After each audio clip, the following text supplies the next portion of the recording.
हाम्रो भान्सामा दैनिक रूपमा तरकारी र मासुमा स्वाद र बास्ना बढाउनका लागि उपयोग गरिने लसुन औषधीय गुण भएको वस्तु हो। बिहान खाली पेटमा लसुन खानुका धेरै चमत्कारिक फाइदाहरू छन्। सम्भव भएसम्म लसुन बिहानै खानुपर्छ।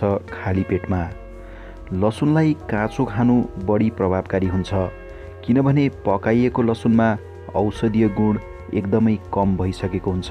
लसुन मुटुको लागि राम्रो मानिन्छ। लसुनले कोलेस्टेरोल नियन्त्रण गर्न पनि निकै प्रभावकारी भूमिका खेल्ने गर्छ। लसुनले मुटुलाई स्वस्थ राख्न ठुलो मद्दत गर्छ र उच्च रक्तचाप नियन्त्रणमा पनि ठुलो भूमिका खेल्छ। यसले रक्त प्रवाहलाई सुचारू गराउँछ, कोलेस्टेरोल नियन्त्रण गर्छ, त्यसैले हृदयघातबाट पनि हामीलाई बचाउँछ। मुटुलाई स्वस्थ राख्नका लागि दिनहुँ 2 देखि 3 केस्रा काँचो लसुन पिसेर अथवा नपिसिकन सेवन गरौँ। त्यसैगरी बिहान उठ्ने बित्तिकै नियमित लसुनलाई मनतातो पानीसँग खाने गर्नाले ग्यास्ट्रिकको समस्या धेरै कम हुन्छ। यसले भोक जगाउनुका साथै पाचन प्रणालीलाई सुधार पनि गर्दछ। पेट फुल्ने, अमिलो पानी आइरहने र पेट दुख्ने भएमा बिहान लसुन खाने बानीले त्यसलाई नियन्त्रणमा राख्छ। त्यसैगरी लसुनमा रहेको एन्टिभाइरल र एन्टी इन्फ्लामेटरी गुणले शरीरमा हुने विभिन्न प्रकारका एलर्जीहरूसँग लड्न मद्दत गर्छ। एलर्जीका कारणले हुने रुगा खोकी, आँखा चिलाउने, छाला चिलाउने जस्ता समस्याहरू लसुनले कम गर्न मद्दत गर्छ। त्यसैगरी लसुनमा भिटामिन सी, B6, म्याङ्गानिज र सेलेनियम जस्ता तत्त्वहरू हुन्छन्। यी सबै तत्त्वहरू र अरू तत्त्वहरूले शरीरको रोग प्रतिरोधात्मक क्षमता बढाउँछ। लसुनमा रहेको एन्टिअक्सिडेन्ट र एन्टिमाइक्रोबियल गुणले शरीरमा रोग लाग्न कम हुन्छ। विभिन्न अनुसन्धानहरूबाट पुष्टि भइसकेको छ कि लसुनको प्रयोगले प्याङ्क्रियाज, स्तन र प्रोस्टेट क्यान्सर जस्ता ठुला बिमारीहरूलाई लाग्नबाट कम गर्छ। त्यसैगरी गर्भावस्थामा लसुनको नियमित सेवनले आमा र शिशुको स्वास्थ्यमा राम्रो फाइदा पुर्याउँछ। यसले गर्भभित्र शिशुको तौल बढाउन पनि सहयोग गर्दछ।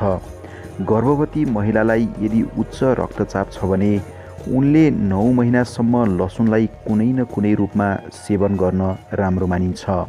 यसले रक्तचापलाई नियन्त्रण गरेर शिशुलाई हानि हुनबाट जोगाउँछ। गर्भमा रहेको शिशुको तौल बढाउन मद्दत गरेर लसुनको प्रयोगले समयपूर्वको प्रसवको खतरालाई पनि कम गर्छ। यदि तपाईँ दाँतको दुखाइबाट पीडित हुनुहुन्छ भने लसुनको 1 केस्रा पिसेर दाँत दुखेको स्थानमा लगाउनुहोस्। दाँत दुखाइ कम हुन्छ।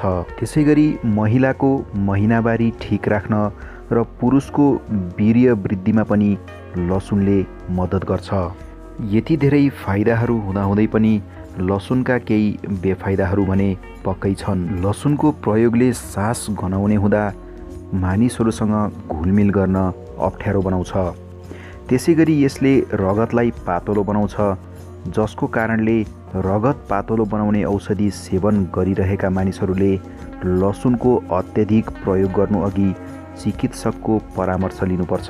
त्यसैगरी कलेजोको समस्या भएको व्यक्ति, झाडा पखाला लागेको व्यक्ति र कम रक्तचाप भएको व्यक्तिले लसुनको सेवन गर्दा विशेष ध्यान दिनुपर्छ। साथीहरूलाई आजको भिडियो कस्तो लाग्यो? यस्तै रोचक भिडियोहरूका लागि हाम्रो च्यानललाई सब्स्क्राइब गर्न नबिर्सनुहोला है। साथै यो भिडियोलाई लाइक, कमेन्ट र सेयर पनि गरिदिनुहुनेछ भन्ने आशा राख्दछु। हजुरहरूको दिन शुभ रहोस्, स्वस्थ रहनुहोस् र स्वस्थ रहने प्रेरणा दिनुहोस् भन्दै आजको भिडियोबाट बिदा चाहन्छु। नमस्कार।